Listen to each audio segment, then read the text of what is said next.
Bayangkan sebuah pagi di mana berita mengejutkan menyebar. Israel telah meluncurkan serangan yang belum pernah terjadi sebelumnya terhadap fasilitas nuklir Iran dan pangkalan rudal bawah tanah. Gelombang kejut dari peristiwa ini mengguncang Timur Tengah, dan dunia berada di ambang kekacauan. Namun, bisakah Israel benar-benar melakukan hal ini? Bagaimana prosesnya? Yang terpenting, apa artinya semua ini untuk masa depan? Kenyataannya adalah, jika Israel memutuskan untuk bertindak, serangan tersebut tidak akan berlangsung seperti adegan film Hollywood dengan ledakan dramatis dan hasil instan. Sebaliknya, itu akan menjadi operasi presisi multifaset yang memerlukan teknologi tercanggih, kecerdasan strategis yang mendalam, dan elemen kejutan yang mutlak.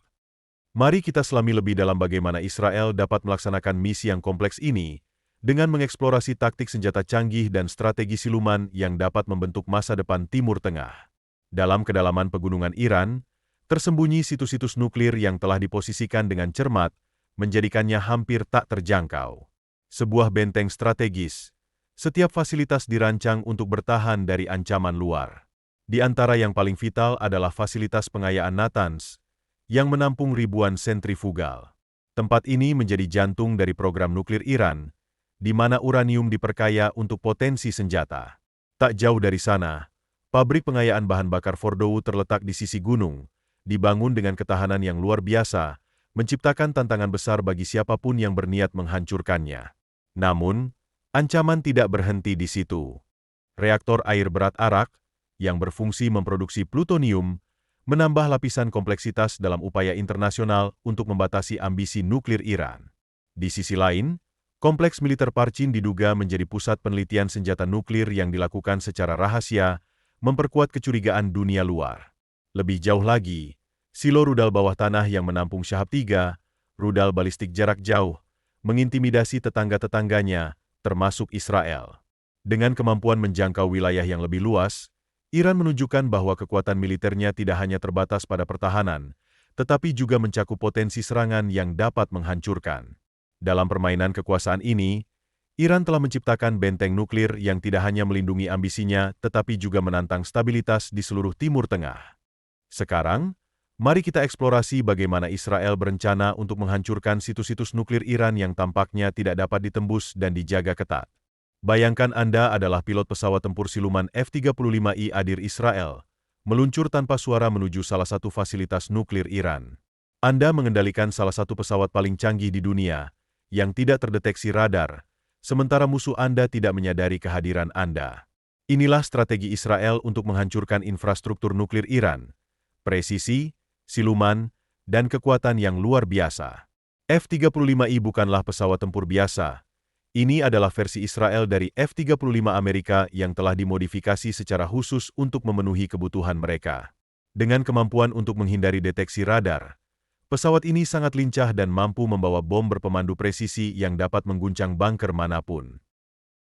Di antara amunisi yang dibawanya adalah GBU-39, bom berdiameter kecil yang dirancang untuk menembus pertahanan udara dan mengenai sasaran dengan akurasi yang sangat tinggi. Selain itu, ada Spy-1000, bom pintar yang menggunakan panduan elektrooptik dan GPS canggih, memungkinkan serangan tepat terhadap sasaran seperti stasiun radar dan peluncur rudal. Ini seperti mengirim pesawat tanpa awak yang dilengkapi dengan sistem penglihatan laser, menargetkan sasaran dengan presisi bedah. Namun, ketika daya tembak yang nyata dibutuhkan, Israel memiliki satu pilihan lagi, F-15I RAM.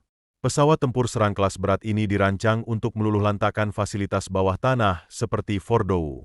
Anda membawa senjata yang sangat mengesankan, khususnya GBU-28 bunker booster, bom yang dirancang untuk menembus hingga 30 meter beton bertulang atau batu. Tak peduli seberapa dalam Iran menguburkan fasilitas nuklirnya, mereka tidak akan aman. Bahkan lebih mengesankan, Israel mungkin akan menggunakan GBU-72, penetrator 5.000 pon yang lebih canggih dan efektif dalam menerobos bangunan berbenteng. Jika tujuannya adalah untuk mengirim gelombang kejut melalui gunung, ini adalah alat yang tepat untuk pekerjaan tersebut. Namun, serangan udara bukanlah satu-satunya cara Israel dapat menyerang Iran. Ada metode lain yang lebih senyap dan sama dahsyatnya. Bayangkan, sementara Iran berusaha keras untuk mempertahankan diri dari serangan udara, tiba-tiba rudal balistik antar benua, ICBM, seperti Jericho 3 milik Israel melesat di langit. Ini adalah Spectre, hantu yang membawa hulu ledak besar yang mampu meratakan silo rudal bawah tanah dalam satu serangan. Jericho 3 memiliki jangkauan hingga 6.500 km, artinya dapat mengenai sasaran dari mana saja di wilayah tersebut. Rudal ini dapat diluncurkan dari kapal selam kelas Dolphin, yang bersembunyi jauh di bawah permukaan Teluk Persia, senyap, tidak terdeteksi, dan mematikan. Pesan yang ingin disampaikan sangat jelas. Anda tidak akan melihatnya datang. Selain itu, ada Delilah, rudal jelajah yang dapat melayang di atas area target sebelum melancarkan serangan.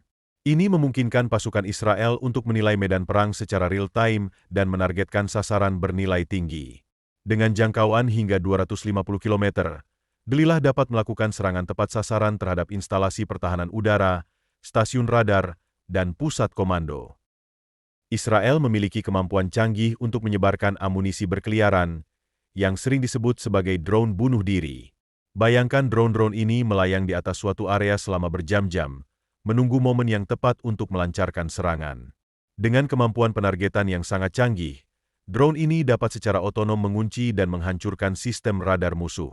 Dengan cara ini, Israel menciptakan kondisi di mana pertahanan udara lawan menjadi buta dan rentan terhadap serangan susulan.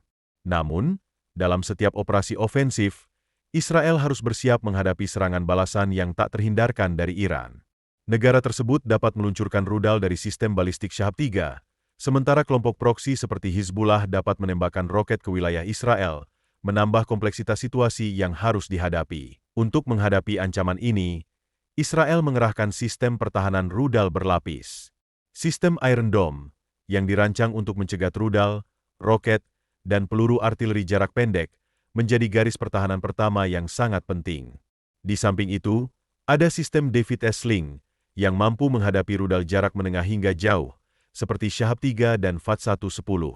Dengan kedua sistem ini, Israel membentuk perisai di atas wilayahnya, menetralkan sebagian besar serangan balasan yang mungkin datang dari persenjataan Iran dan pasukan proksi. Pendekatan Israel dalam menghadapi ancaman ini adalah operasi multifase yang direncanakan dengan cermat.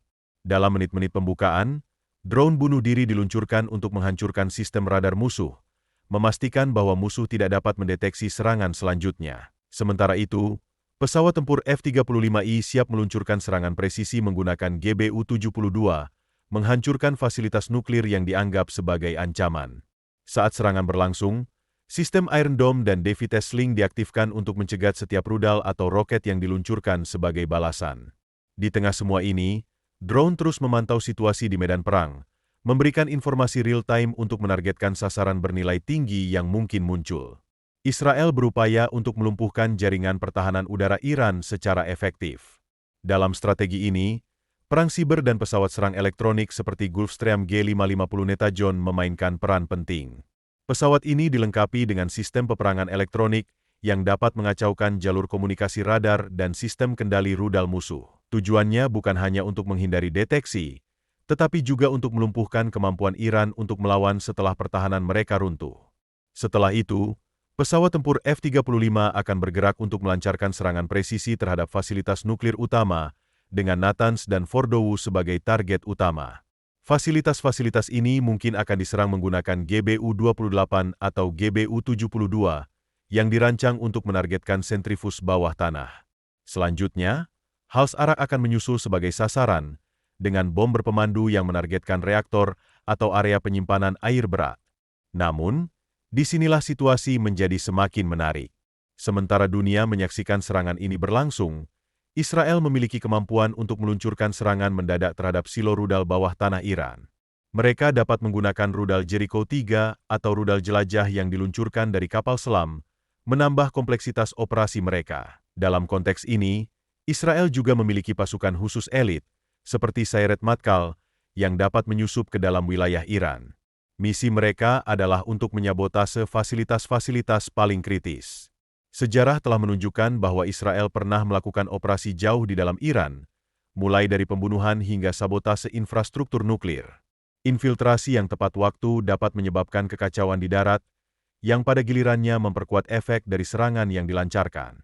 Namun, tidak ada rencana yang tanpa risiko. Israel akan menghadapi sejumlah tantangan besar, termasuk potensi pembalasan dari Iran yang dapat meluncurkan serangan balik dengan rudal balistik. Dengan semua risiko dan konsekuensi yang mungkin terjadi, Israel harus mengevaluasi setiap langkah dengan hati-hati. Sekarang, mari kita rahasiakan bahwa pasukan khusus elit Israel, seperti Sayeret Matkal, memiliki kemampuan untuk menyusup ke dalam wilayah Iran dengan misi untuk menyabotase fasilitas-fasilitas paling kritis. Kita sudah menyaksikan sebelumnya bagaimana Israel telah melakukan operasi-operasi jauh di dalam Iran, mulai dari pembunuhan hingga sabotase infrastruktur nuklir. Infiltrasi yang dilakukan pada waktu yang tepat dapat menciptakan kekacauan di darat, yang pada gilirannya akan memperkuat efek dari serangan besar-besaran. Namun, tidak ada rencana yang tanpa risiko. Israel harus menghadapi sejumlah tantangan besar. Yang terpenting adalah potensi pembalasan dari Iran, yang dapat meluncurkan rudal balistik seperti Shahab 3 yang ditujukan langsung ke kota-kota Israel. Selain itu, ada kemungkinan proksi Iran, seperti Hizbullah, meluncurkan roket dari Lebanon. Semua ini menambah potensi untuk terjadinya perang regional yang meluas. Pertanyaannya kini adalah, bisakah Israel benar-benar melaksanakan operasi yang berani ini dan melumpuhkan kemampuan nuklir serta rudal Iran? Jawabannya tidaklah sederhana. Di satu sisi, Israel memiliki teknologi senjata dan keahlian militer yang cukup untuk melancarkan serangan yang sangat canggih. Di sisi lain, risiko eskalasi sangat besar, dan konsekuensinya bisa dirasakan di seluruh Timur Tengah dan bahkan lebih jauh lagi. Namun, jika kelangsungan hidup Israel dipertaruhkan, sejarah telah menunjukkan bahwa mereka akan bertindak tegas dan tanpa ragu-ragu. Saat ketegangan terus meningkat, dunia akan menonton dengan cermat, menunggu untuk melihat apakah pertikaian antara Israel dan Iran akan menjadi kenyataan. Jika dan ketika itu terjadi, konsekuensinya akan bersifat global.